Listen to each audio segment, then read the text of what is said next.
Samsung MG 6130ពេលយើងបើកដំណើរការមក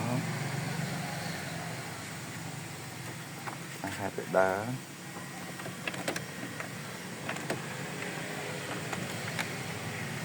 កំពូល scan ដែរមកទៅកំពូល scan ដែរដល់ហើយវាត្រឡប់មកវិញទៅហើយប្រឡូកភ្លើងតែពេលមកដល់កន្លែងតាំងណាគឺវាជាប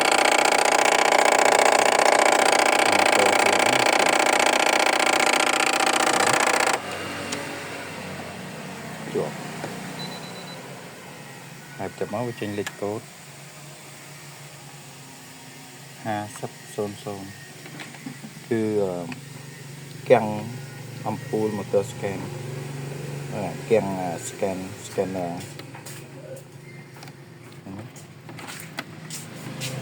ហើយ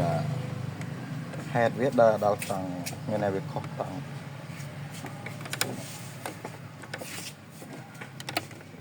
ដោយសារតែ scanner វាកាំង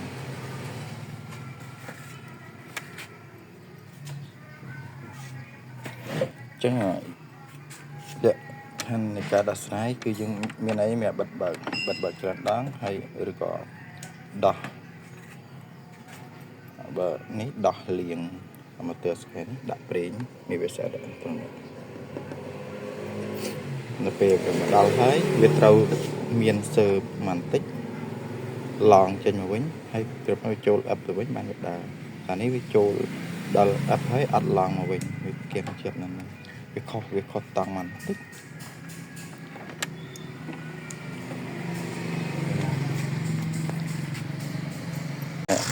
បន្ទាប់ពីបិទហើយ scan នឹងវារត់ដូចត្រដងហើយវាបានអត់តង់នេះហើយវាឈប់អត់លឿនទៀត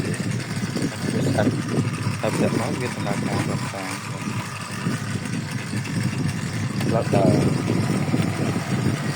បញ្ហា scan ពីយើងដោះស្រាយដាក់ផនយើងអាចយកដៃពោះអញ្ចឹងទៅបានមុននេះខ្ញុំយកដៃពោះអ